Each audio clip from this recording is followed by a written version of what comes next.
After being involved in a lot of property investing deals, we have come to the realization that property investing is not for everybody.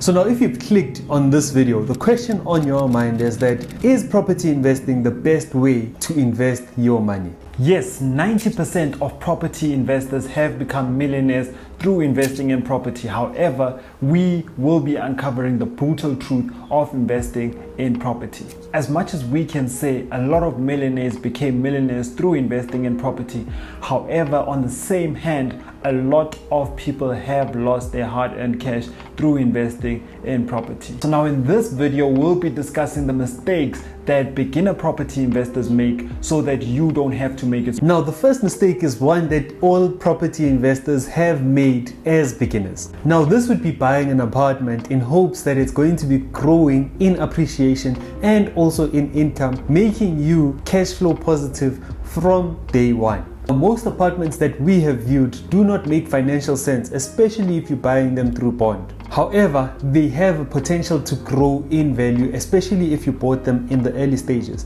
However, you need to understand that if you are buying an apartment, at which phase are you buying it at?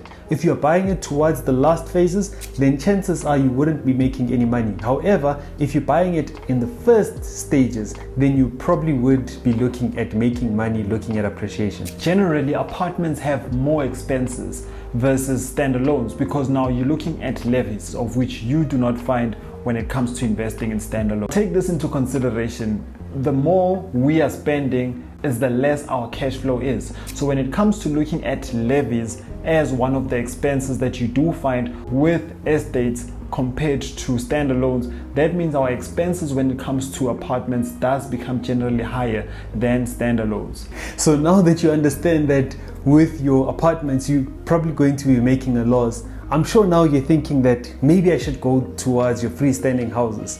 But wait, it's not as easy as that. If you do run away from levies, however, forget the step that I'm about to mention to you, you'll still be running at a cash flow negative. The tip is buying the property overpriced. Buying an overpriced property is more likely to happen to a lot of people than you think, because the thing is, when you go to Property 24, the prices that you see there are asking prices, and it can happen whereby the owner overprice the property, because remember something, that price also factors in the estate agent's commission and sometimes other expenses. So let me break it down for you. If Tim bought a property last year at the value of 1,500,000, so he lost his job unfortunately the following year, so he was forced to then put it back on the market. He needs to pay the bank interest.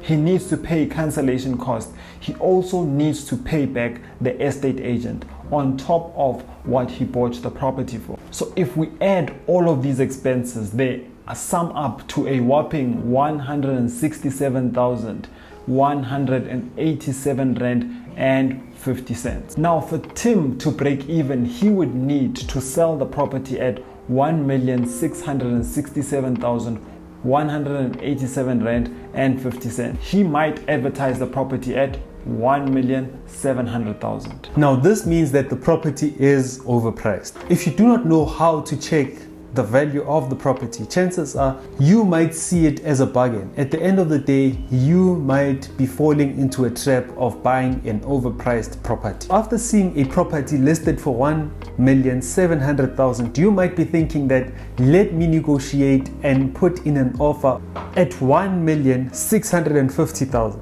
At the end of the day, you are still buying the property that is overpriced. If you'd like to see how we analyze a market and check what is the market value of a particular property, comment market value on the comment section. Now with this one, I know you're probably thinking that, yeah, this is you selling.